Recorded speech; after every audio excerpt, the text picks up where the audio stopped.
guys, it's Charlie. Today I want to share with you guys how I create flashcards for my students. I do a lot of games and fun activities with flashcards, so be sure to like the video because soon I will be making a video showing you guys some fun, simple activities to use flashcards with in your classroom. If you've never made flashcards for your classroom or if you're a new teacher, this strategy is going to make teaching so much easier and a lot more fun for your students. So let's get started.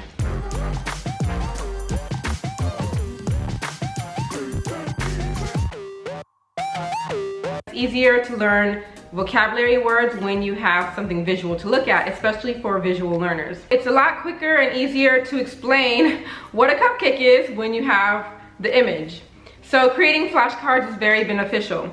I actually laminate my flashcards. If you just print out flashcards and you just use regular paper and you don't laminate them, they're going to get destroyed within the first 5 minutes. Students, they usually grab them and they'll wrinkle them, they'll rip them.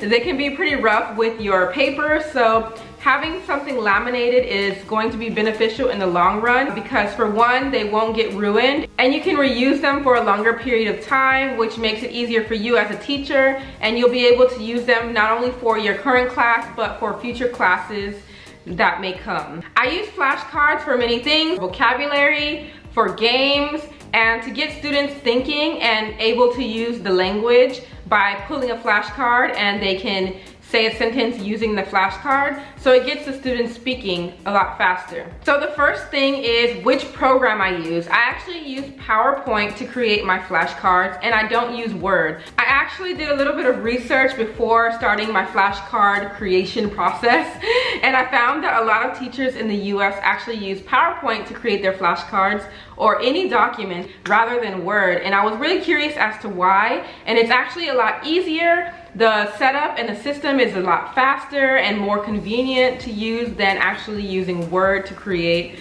things with images. I definitely recommend PowerPoint over Word. And I'm actually really glad that I just decided to use PowerPoint instead to create my documents. I actually also use PowerPoint to create my lesson plans, so maybe in another video I can share that with you. So to create my flashcards, I just open up PowerPoint and I choose the size of my paper. I usually use A4 because that's the typical standard paper size, and I like to divide my flashcards into 2 halves of the paper. So instead of using one full page to create my flashcard, which you can do, you can make a very big image and put it on one sheet of paper, but I actually like to divide mine into 2. I split the paper in half by going to insert shapes, and then I choose a line and I divide my paper in half. Then I choose 2 images. Usually I just go to Google and I search for whatever I'm looking for.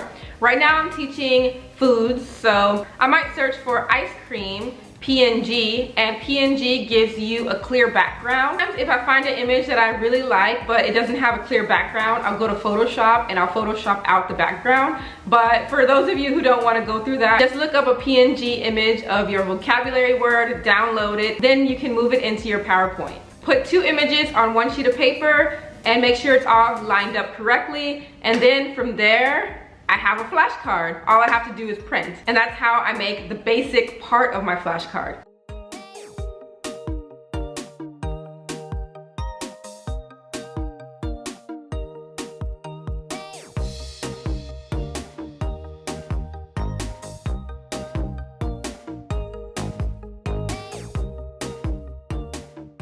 If you want to write the vocabulary word on the flashcard, you just go to insert and then text box, and then you insert your text box onto the page and type out what your vocabulary word is. You can choose the font, you can choose the font size, and it's very simple. The next part is laminating.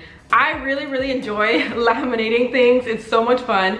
So pretty much what I do is I take my printed flashcard vocabulary pages and I also take some colorful construction paper. I actually fold the construction paper in half. It depends on what size construction paper you have. Fold it, cut it, and then put the image that I printed out on top. This just allows for a sturdier hold for my flashcard, and I found it much more beneficial than printing out and laminating just regular paper. Definitely go for the construction paper route because it really makes it a lot stronger. Your school should have a laminating machine, but if they don't, I highly recommend you talking it into the budget because it comes in such handy. So after I line up the image that I printed out along with the construction paper, I just place it inside the laminating sheets. And these are provided by my school. Make sure that your school provides you with lots of laminating sheets, and this is really going to make things a lot easier for you. So I just place it inside the laminating sheet, making sure that there's a little bit of space outside of the laminating sheet so it can laminate and, you know, press together very nicely. Then after I run it through the laminating machine, I just cut it in half, and there you go. I have flashcards ready to use in my classroom.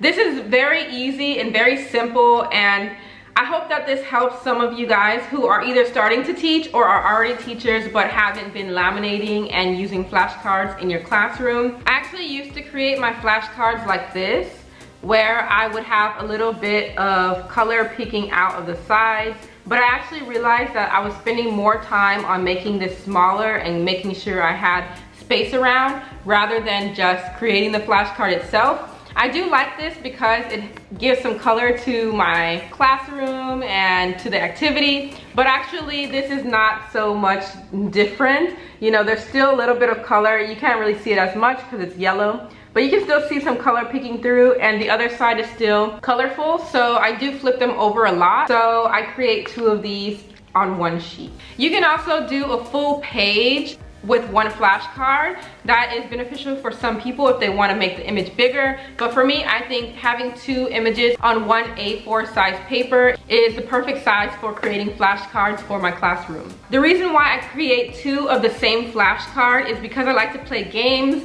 Sometimes I do memory games, and sometimes I do other games where I call on students and they are the teacher, so I need one flashcard to play the game and one flashcard to show the student so that they can be the teacher and they can call out different words and things like that. I highly recommend making 2 sets of flashcards. Laminating flashcards and laminating games has really changed the way that I work in the classroom. It really makes things easier for me as a teacher and also more fun for the students. When I laminate my cards, I'm less stressed that they're going to destroy them, which puts a lot of ease on me. But also it allows for the students to have a lot more fun kind of jumping around and playing with flashcards. In another video, I'll be sharing how I create fidget spinner games for my students. So be sure to like the video if you would like to see that. They really enjoy that. Thank you guys so much for watching. Don't forget to subscribe if you haven't already. Become a patron on Patreon if you would like to support my channel a bit extra. All the links are in the description. And I'll see you guys in the next video. Bye.